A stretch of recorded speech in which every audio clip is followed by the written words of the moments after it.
Assalamualaikum warahmatullahi wabarakatuh. Hai sahabat rumah belajar, saya Akhlakul Karimah dari SMA Negeri 1 Tegal Delima Banyuwangi.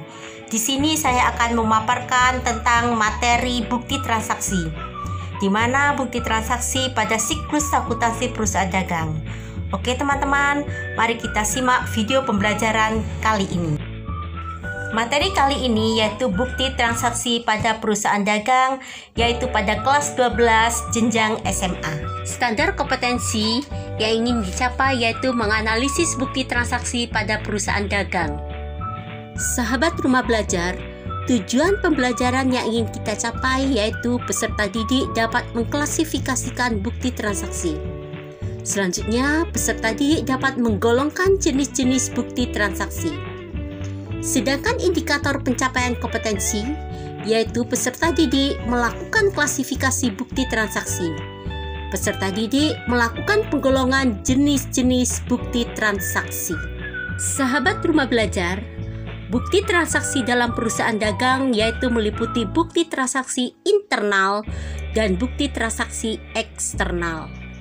Berikut salah satu contoh bukti transaksi internal, yaitu bukti kas masuk, di mana bukti kas masuk ini adalah merupakan bukti bagi perusahaan yang telah menerima uang secara tunai. Bukti transaksi internal selanjutnya yaitu berupa bukti kas keluar, di mana bukti ini merupakan bukti yang dikeluarkan oleh perusahaan yang telah mengeluarkan uang secara tunai, misalnya membayar gaji, utang, dan lain-lain. Bukti transaksi internal selanjutnya yaitu berupa memo, di mana merupakan bukti pencatatan antar bagian atau manajer dengan bagian-bagian yang ada di lingkungan perusahaan. Salah satu contoh, jika perusahaan memberi hadiah kepada karyawan yang sedang melakukan pernikahan atau melakukan kegiatan sosial memberi sumbangan kepada masyarakat sekitar, di mana kita tidak bisa meminta sebuah bukti kepada orang tersebut, maka perusahaan bisa membuatkan memo, di mana memo itu disahkan oleh orang yang berwenang atau atasan yang berwenang sebagai bentuk legalitas dari memo tersebut. Sahabat rumah belajar, bukti transaksi eksternal yaitu diantaranya ada yang bernama faktur atau invoice, di mana merupakan surat bukti terjadinya transaksi pembelian atau penjualan secara kredit. Faktur di sini biasanya dibuat rangkap dua, yaitu asli dan kopian. Faktur asli diberikan kepada pembeli, yaitu sebagai bukti pencatatan pembelian kredit. Sedangkan faktur kopi dibawa oleh penjual sebagai bukti pencatatan penjualan secara kredit. Oke sahabat rumah belajar, bukti transaksi eksternal selanjutnya yaitu berupa kwitansi, di mana bukti ini merupakan bukti penerimaan uang atas pembayaran suatu hal yang dilakukan secara tunai atau kontan. Kwitansi dibuat dan ditandatangani oleh kedua belah pihak, baik pihak yang menerima uang maupun pihak yang sudah melakukan pembayaran. Bukti transaksi eksternal selanjutnya yaitu berupa nota, yang merupakan bukti transaksi yang diberikan oleh penjual kepada pembeli sebagai bukti pembelian tunai.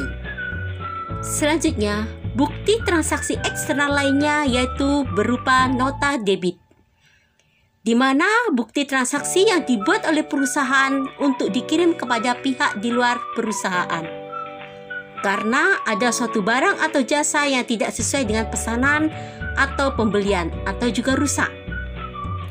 Dengan nota debit tersebut, penjual dapat memberitahukan kepada konsumen bahwa akunnya sudah didebet sesuai dengan jumlah tertentu. Penerima nota debit dapat mencatat pada akun pihak pengirim nota yang terdapat pada sisi kredit. Bukti transaksi eksternal lainnya yaitu bernama nota kredit, di mana merupakan pemberitahuan atau perhitungan yang dikirim suatu perusahaan kepada pelanggannya bahwa akunnya telah dikredit sejumlah tertentu. Nota kredit diberikan kepada konsumen supaya konsumen tersebut tahu bahwa akunnya sudah dikredit dengan jumlah tertentu. Penerima nota kredit tersebut akan mencatat pada akun akun pihak penerima nota. Selanjutnya, bukti transaksi eksternal yaitu berupa cek. Merupakan surat perintah yang dibuat oleh pihak yang mempunyai rekening di bank agar bank tersebut membayar sejumlah uang kepada pihak yang disebut oleh pemilik rekening bank. Cek ditandatangani oleh pihak yang menjadi nasabah. Kemudian nasabah tersebut memiliki simpanan pada bank dalam bentuk giro. Oke sahabat rumah belajar, bukti transaksi eksternal selanjutnya yaitu berupa billet giro, di mana merupakan surat perintah dari nasabah bank kepada bank yang bersangkutan untuk memindah bukukan sejumlah uang dari rekeningnya ke rekening penerima yang namanya disebut dalam billet giro pada bank yang sama atau bank yang lain. Baik sahabat rumah belajar, bukti transaksi eksternal selanjutnya yaitu rekening koran, di mana merupakan bukti mutasi kas di bank yang disusun oleh bank untuk para nasabahnya dan digunakan sebagai dasar penyesuaian pencatatan antara saldo kas menurut perusahaan dan saldo kas menurut bank. Sahabat rumah belajar, demikianlah video pembelajaran tentang bukti-bukti transaksi pada siklus akuntansi perusahaan dagang. Semoga bermanfaat dan semangat selalu. Semoga kita berjumpa lagi pada video-video pembelajaran selanjutnya. Wassalamualaikum warahmatullahi wabarakatuh.